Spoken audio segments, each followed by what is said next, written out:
I'm Liz. Thank you so much for having us. I don't think, well, this is Emma's first ever conference. I know, right? And we're making her talk, so be kind. Can you put your hand up if you have ever been to the London Museum of Water and Steam? So if you're watching the recording afterwards, every single person in the room has got their hand up, which is incredible. Just for the recording's purposes, if you haven't been there, it is in Brentford in West London.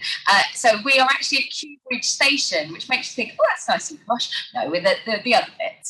The other bit. We're in the proper bit of Brentford in the London Borough of Hounslow, which is shaped like a cheese wedge. The pointy bit pointing towards the city, the big chunky bit out where Heathrow is. And we're at the pointy bit of the cheese. Not my strongest subject, geography, but does that make sense? Vaguely. Right. So we're going to talk to you about the museum. So I arrived at the end of 2018. So I've been there 3 and a bit years, although I am absolutely bidding for 20 and 21 to be removed. So I've barely been there at all. Very new, actually. And we're going to talk about moving the museum from just being an island in Brentford to in the middle of Brentford. So we brought you a lovely photo. Obviously, we don't quite look like this now, but we have been in the middle of Brentford for a very long time. We're an industrial museum, an independent museum, i.e. broke, and we are now a family museum. But once upon a time, we were the place that took the water from the Thames, cleaned it in the filter beds. That's what the guys with the weird sand piles are doing, building the filter beds to clean the water. And then that's the museum in the background, now without a chimney, and that's where all the massive pumping engines are. Some of the biggest static steam engines you will ever see, still operational on occasion.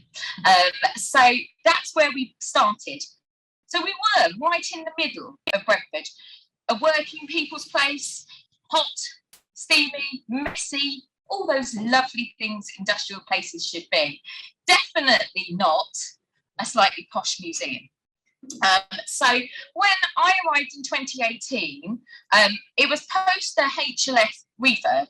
And one of the ideas, I think, really of that refurb was to take the museum towards a new bracket of museum. It was really interesting earlier when they were saying about kind of a middle-class view of what the museum should be. I think that's what it was. It was like, if we could just make ourselves a little bit smarter, then that would be lovely. But what had happened in the process to get there is a museum that had originally been saved by volunteers in the 70s had used the walls that surround the site to kind of keep the local community out, which is, it's not ideal, is it? When you're reliant on visitors coming across and paying their entrance to keep you going. So in my interview, the great thing about being interviewed via director is you get to kind of basically pitch what you want to do with the place. And if they like you, they pick it. And if they don't, you go on. So I picked them a left-wing utopia and they went for it. So that's what we've been created for the last few years. So the values of our left-wing utopia is what Emma is going to take you through. This has not been easy, and it's definitely not completed. And the most important thing I want to say about this is it's not a project, okay? We don't have the P words. This is core funded. We spend our money on it. We earn our money, and this is where we choose to put it. We don't have very many staff. We're just about to get to 3 full-time equivalents. Yes. So we're heading to the big time. So this is something that is part of every single person's job description. There is no community engagement plan. There's the business plan, which is community engagement. Like, this is absolutely fundamental to every single thing we do. So even though the 2 of us are talking about it today, we are not the people who necessarily do this all the time. Everyone does it. Emma. So our vision as a museum is to be loved. That's it. That is our vision. We want to be loved by our community and our visitors and our volunteers and our stakeholders. Now, the 5 words that you see on the screen are our values. So we want to be engaging about our site and collection, and we want to share this with our communities. We want to put the fun into our community and surprise everyone with who we are and what we do. We're collaborative with those that we work with. We're inclusive. Everyone is welcome, and we encourage the community to use our spaces. And then we're always asking ourselves, what can we do to be helpful? Now, these aren't just buzzwords. These completely are fundamental to what we do. They are embedded in who we are as individuals, who we are as a museum, and everything that we do together. To give you an idea that on Tuesday, we got shortlisted for Family Folk Museum. Yes, we're very proud. And Emma, with baby on her day off, spent the entire day congratulating every single other person who was nominated, because that's who we are. And then at the end of the day, I sent her a text and went, "You've really lived our values today. You've been amazing. Thank you so much." And she went, "I'm billing you for the overtime." That's fair enough. Literally said that. Right, so we have an entire strategy that is based on tea and cake, because, well, number one, we learned tea and cake, but also our community engagement is all about listening. Who can we listen to? Who are the people that we could start listening to right at the beginning of 2019? And we had a group called Speak Out in Hounslow who had been meeting in the museum cafe to do crafts since the dawn of time. Nobody knew why. They were there. Nobody can remember inviting them. Nobody really talked to them. They just arrived. And so that was the first person we started talking to. And with every single conversation, the conversation always ended with, who else could we talk to? Who else do you know? And we are so lucky. Brentford is awash with amazing community organisation, and everybody signposted us to another group, to another group, to another group. We have all sat on different community organisations. Local meeting about the park. Why is the museum there? So no, just listening.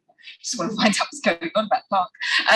Showing up to anything and just being like, we're just here to find out what's going on, and then looking for an opportunity to go, well, actually, we've probably got something to offer. So I've done community engagement at some very big national museums, some big independents. This is the most equal community engagement has ever felt, because we come as we are.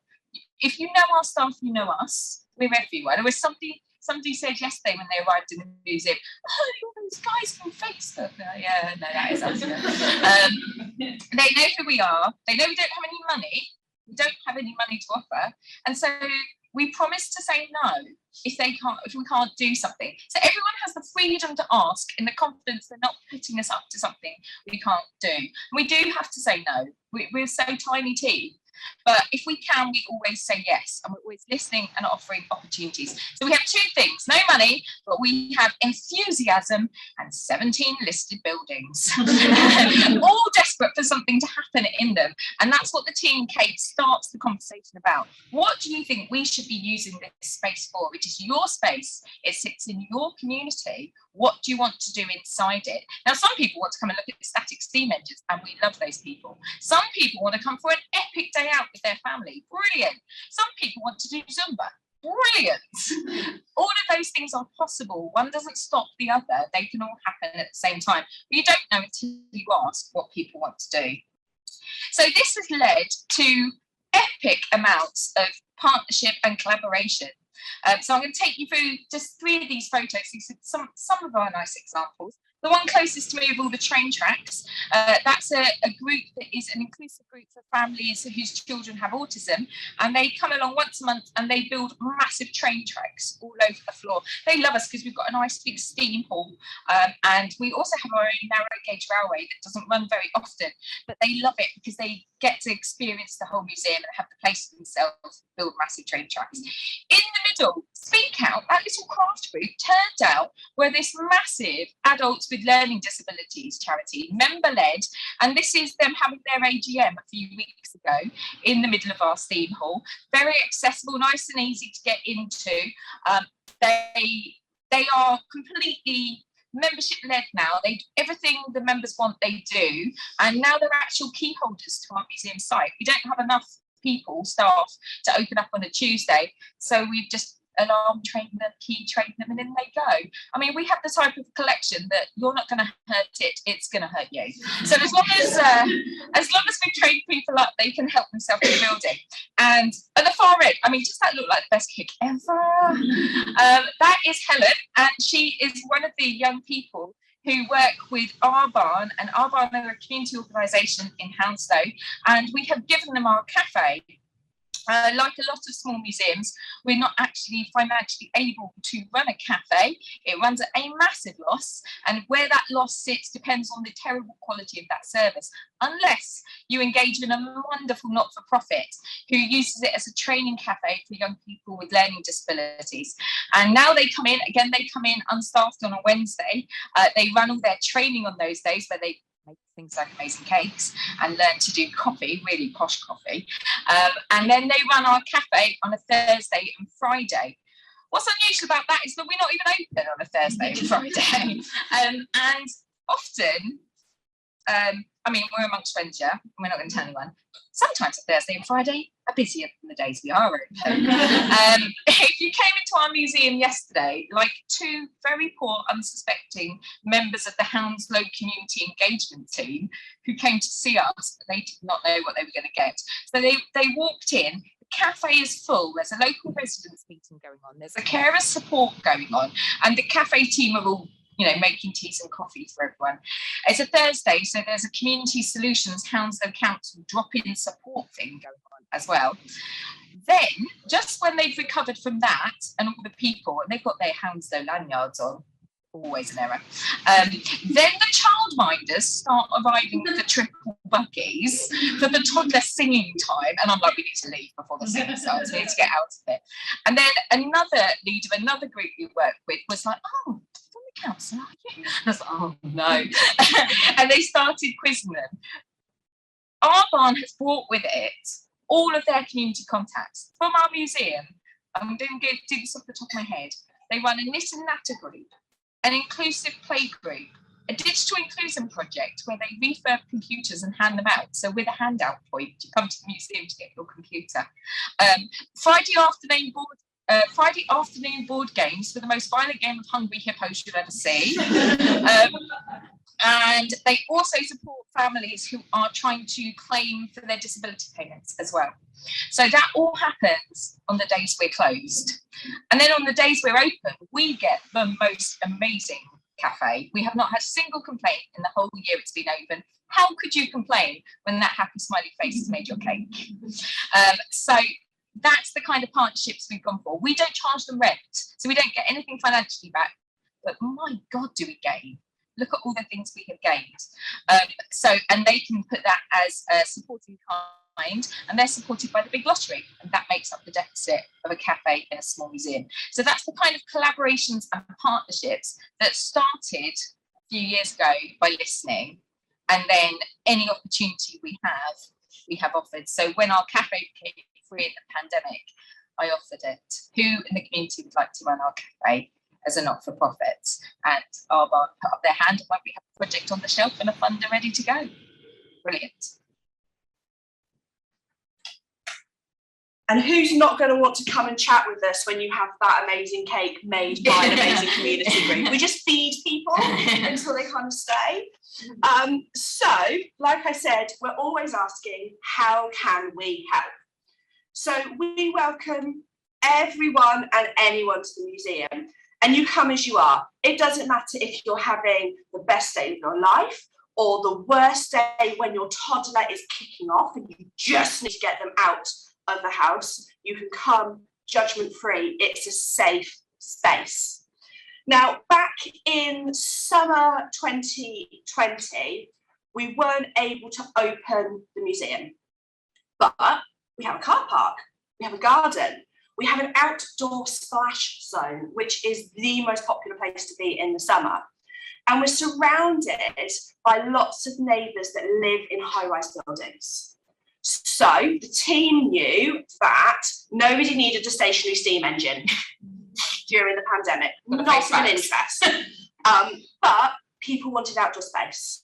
So we opened up the outdoor spaces, we closed off the car park, and you can see in the image on the left we turned it into a family space. There was bubbles, there was scooters, there was seesaws, there was all sorts. Now, the other thing that we're not afraid to do is give away free tickets. We kind of give them away like candy, to be honest. So we give free tickets to our local food banks. We did that before February half term, and we're just prepping the next set to go out before the summer, because we know that if people are having to choose between things like food or clothing or heating, they're never going to come to us. But we want to do something to help, so we give them a free day out. We don't lose anything, but we gain people coming to see us. So we give them to the food banks. We also give them to other charities in the local area. So we've given them to Refugees Together Hounslow to give out to the families they support, and also Hounslow Allies, who pair volunteers with young people in care. Again, giving people a way to come and have a day out. Next slide. We share our spaces. So we do all sorts of community days. That is Liz with Buzz, the mascot from Brentford FC. So many bad photos of me. I could have put in more. So Brentford FC, you can see the stadium from the museum. I hire the car park, great income stream. But before one of their home matches, we turned over that car park and we had a family fun zone. So all of the families that were going to the matches could come down, they could do speed cage, they could meet Liz, more importantly, they could meet Buzz and Buzette. We've done Easter Fun Days, and that we opened up the museum for free to the Green Dragon estate, and we did that in partnership with our local advisory group. And then we also had a community access scheme, which enables community groups to come on group visits for free. We share our spaces. So we have it was an old office and we didn't need it anymore. So with some funding, we turned it into a community meeting room. And that's there for community groups to use, again, for free. The image in the middle you can see says Freelancer Fridays. We noticed a lot of kind of our friends on Twitter going, we're freelance, but we're missing that office feeling. Is anybody else missing that too? And we were like, we have a room that's not being used. Come use it. Most of the time when people come in, the office is quite quiet, so they just sit in the office and get that real kind of office experience with us chatting away at them. And we also have a community exhibition space, which Brentford FC did a year-long fan-led exhibition of. And then we have groups. So the local children's centre couldn't use their spaces. They were too small during COVID to make the groups worthwhile. They could only have a couple of families. We've got nice big spaces. So they came, and every Thursday we have the children's centre in using our spaces. We've had Refuge come and do dance workshops for the families they support. And then we also have All Aboard and Speak Out, like Liz has already mentioned. And then we do all the support, community solutions on a Thursday, all the groups that our barn bring into the cafe. And we also have a community notice board where we can help signpost our local community and our neighbours to different services, to different things that are going on. So what next? This is from our new World Play Garden. We've created a free play world space, which is available, it's before the pay line, so for free to the local community. And this is an excellent recipe here, written by the local primary school, would not recommend. Not our finest cake. So what next? Right, so the biggest problem we've got facing us, apart from all the normal problems, which we won't discuss because they're very dull, but the big problem is the climate emergency. And we are a site that burns 1 tonne of gas every time we turn our boiler on. So that's the next big thing for us, is thinking about how we can work with our local community to solve our carbon issues? How can we reinterpret the site? Our collections are begging for this story. We used to be a coal site, then we were in a diesel site, then an electric site, now we're a gas site. So that's going to be the next big thing that we are talking to the community about, listening to them. The engineers we're working with, again, local community firm, think that we've got enough space and enough wet tunnels underneath our museum to actually generate enough energy that we can feed it into the local community. Now, wouldn't that be an amazing thing to come out of tea and cake? So what next? I don't entirely know. That will be up to the local community. We're custodians of this museum. We're guiding the ship right now, but the ship belongs to them, well and truly. What they want to come to it, what they want to happen with it will be the thing that we will discover. I was incredibly proud when I saw somebody post-pandemic who I hadn't seen since I started, very respected museum professional, and he went to me, "You're still running that community centre with a few steam engines in it?" And I went, "Certainly am." Thank you very much.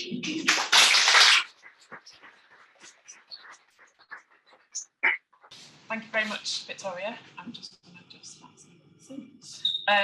So Emma and I are both on the editorial committee because we can't quite leave SHCG even though I've been chair and so on before. So we're just going to whiz you through this for those of you that might not have used it before, or you've heard of it but you're not sure what it is. So the aims of firstBASE are that first port of call for information on social history collections, and some of you I know, if you're members and you're on the GIST mail list, you'll see people, or you might have posted yourself about, oh, I've got an object, not sure what it is, and you've kind of used firstBASE a bit.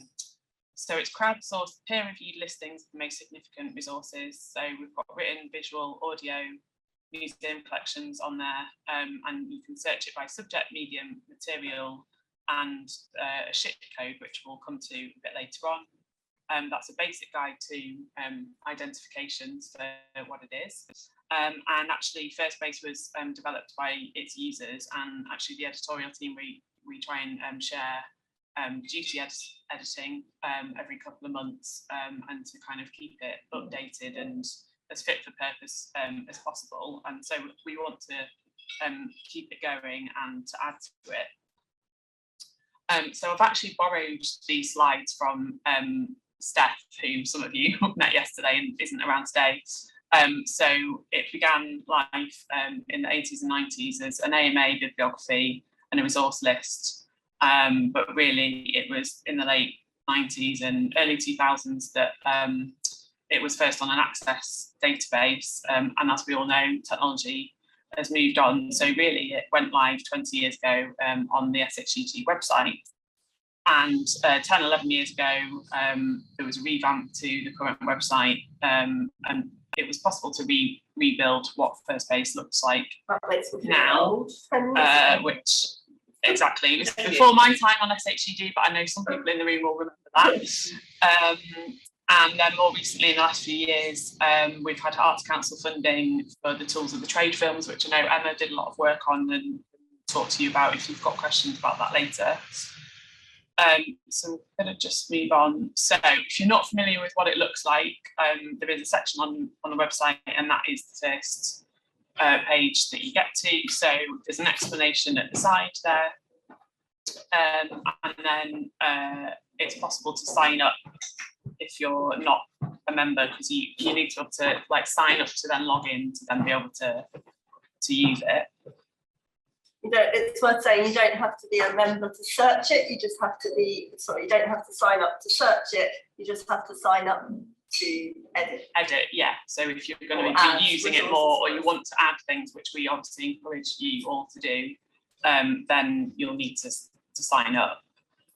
So this is the search box, and as I said before, you can see on the right hand side you can search by material or subject matter, or you might know that a particular museum is on the database or a particular collection, and you can find that. And so that just is an example of doing some search references. So if you're searching by bibliography, or we encourage people to add links to websites, and that is an issue, and that is an ongoing challenge when links then are broken or don't work a few years down the line. So we are trying to kind of tidy some of that up. but it is possible to add those. And then again, so an example of the different kinds of material we've got on there. So there are some sound collections, and there is audio and visual there. And of course, we've got an example of clay pipe making. I'm sure many of us in the room have documented clay pipes in our time, so you'll be familiar with those. And then also, yes, you can search by museum collections. So I can see there we've got National Museums of Scotland, Colchester Museums, and Sheffield Museums. Industrial Museums Trust, sorry. Or if you know that you're looking for something within the ceramics field, then you can start your search, and then that will help you narrow it down a bit later on. Emma, do you want to talk a bit more about this section? I have no idea what these slides are, by the way. I'm also considerably shorter than Verity, so I'm on tiptoes. Essentially, I'm just going to skip ahead to show you. Yeah, this is just a quick whistle-stop guide to, if you would like to contribute, this is how you go about it. So on the firstBASE website, you can see there's a tab at the top saying contribute, and then right at the top of that page, is my mouse appearing? Yes, it is. You've got this little link here, and that's what Verity was referring to earlier, that you can log in. Basically, the idea of firstBASE is if you're doing any sort of research, if you're putting together an exhibition, if you're trying to find out more about a specific type of object, or maybe you think, oh, my community have said they're really interested in this type of object, where can I find some more information? This isn't going to have the information, but it's going to point you towards the right, the right starting point. And equally, we don't have all that information. So what we want you to do is, if you're doing an exhibition and you come across a great book about clay pipes, for example, since we're talking about that, please go to firstBASE, see if it's on there, and if it isn't, add it on, because this is only as good as our members and adding it on. So that's why we're just showing you quickly how to do this. If anyone's interested further, we can try and do a live demo, but we weren't confident enough with the Wi-Fi to do that. So essentially, you pop in your details there, and you'll use those every time you log in. And then you can either search, as it says, or add a resource. And this is what you'll be presented with if you are making a contribution. Now, we're all familiar with collections, probably collections management systems. It's similar. It looks daunting. Don't worry, you don't have to fill every box in. Obviously, the more information you can put in, the better. But essentially, you can choose what type of resource it is. So it might be a book, might be a bibliographic reference, as we were saying, it might be a website, it might be a collection. That's that top one there. And then title and subtitle. These boxes will change depending what resource type you choose, because obviously certain information is specific to different resources. So this is for a bibliographic one. So it's just asking for author, it does ask for things like ISBN at the bottom if you have it, because then someone can copy that into Amazon, or other independent bookshops are available to find their own copy, or even better, your library service. But if you've got the ISBN, that's nice and easy. You can add its SHCG classification, which again, I think we're going to come to a little bit later, but for museums that use that, that's a way of then searching on like community life or domestic family life, things like that. You can add a little image, which makes our database look pretty, and things around copyright and things like that. Here we go. So here's SHCG. Now, as a newbie, although I've been working in social history for a long time, I've only recently started using SHCG within a collection, and it can be a little bit daunting at start. So what's really useful on the firstBASE website is that there's an online version of SHCG. So that means you can browse. You think, where does this object fit? I think it's probably domestic life. Oh, it's in a house. I might break it down to services. Gas. Oh, okay, yeah, it fits there. But I might not know off the top of my head that there's a gas SHCG code. So I, for one, find this really helpful when I'm cataloguing objects in the museum collection. When am I actually doing that? Let's be honest. But if I were to be, it's really helpful to just browse down if you're not familiar with it. And actually, an example I tend to give is when we did some contemporary collecting around COVID and around the pandemic. I went, where does that fit in ship? Actually, there's a plagues and pandemics ship code, which is very handy over the last 2 years. And then there are other useful tools on firstBASE.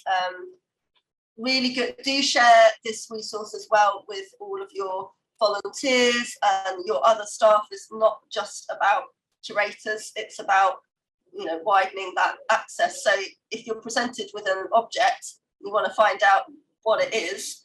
Steph, who is a member, and you can see on the screen there, the brain of SHCG, has done some useful ID films for us. So he goes through some really useful points. There are flow charts to help you. So, you know, is it made of wood? Yes, no, go on to the next question, that kind of thing, and help narrow it down. And it's just getting your mind into the right mindset to look at objects and discover more about them, which actually is also really useful when you're trying to communicate that to your audiences as well. So here's one of a simple flow chart and then a very complicated flow chart. But essentially what we're looking at are the form, the function and the materials. They're kind of our basics. And then you can go into a lot more detail. Tools of the trade. Yeah, so this was a project we did scarily 8 years ago, apparently, with Michelle at the back of the room, where it was chair. And we got some funding from Arts Council England. What we really wanted to do was to help people identify those tools that most social history collections have, but the trades that they're associated with are maybe not in use anymore. So you don't really have the knowledge as a person growing up in Britain now as to how those tools were used. And so how are we then meant to interpret our collections if we don't really know how they were used? So we sought out specialists in these areas, people who do still know these trades and these crafts. They were very generous with their time, and we created these films as a result. So we've got, I think there are about 6 films. We've got blacksmith, rope working and rigging, coopering was one, and we filmed them at different museums around the country that had particularly good collections of these tools. The rope working one in particular has got, Liz, remind me, it's thousands of views on YouTube now, isn't it? It's 105,000 views. 105,000 views on YouTube. So there's clearly an audience for it, which is brilliant. So that's a really useful resource, and they are available also to show in your exhibitions. If you're interested in that, do contact us and we can discuss that. And then we've got our object lessons boxes, which are essentially loan boxes that you can use to help train staff and volunteers, or even use with members of the public if you want. And they're all on different materials. So there's wood, metals, plastics, and that goes through things like basic handling, identification, as we've discussed about, a little bit about care and conservation, but just again about familiarity with collections. So this is, I'm going to do a plug now, but this is all the sorts of things that are available to you as an SHCG member. So it's more than just the seminars and this conference. You know, there's a lot there. So do please make use of it. Yeah. And just to add to the thing about the object lesson boxes, so they move between institutions. So there will be shared transport costs depending on where they are, and if you're trying to get them from location A to B. So we can talk to you more about that if you've got questions. What we really want to know, and I'm aware that we stand between you and lunch, so I'm going to make you work for it a little bit. Yes. So we want to know what you want from firstBASE. So maybe if we can have at least one per table. I realise I haven't given you paper, but if you've got enough paper at least to do 1 or 2 ideas per table, perhaps. That you can give back to us, that'd be really good, because it's really useful to know you know, what you in the sector want and how we can maximise our help to you. So we'll give you 5 minutes, 5-10 minutes to do that. Yeah, I'll just add a little bit of context. This can be, for example, we've done those films, we got funding for those films. You know, would more films be useful? It's to try and help us both the wider SHCG committee and the firstBASE editorial committee decide where to put our efforts and any funding that we might be able to go for. So don't just think of things like, oh, I'd like to see a few more books on firstBASE. That's great, you guys can all go and add those on for us, and that would be brilliant. Think a little bit bigger if you can. So the types of areas of what types of films would be useful to you within the sector, if that makes sense. And we can, there are members, other firstBASE committee members, can you please stand up? I'm going to name and shame. We've got Michelle and Sarah, and then we'll spread out on some of the other tables as well, so that if you've got other questions. Thank you very much. Well, yeah, we'll come back in a few minutes.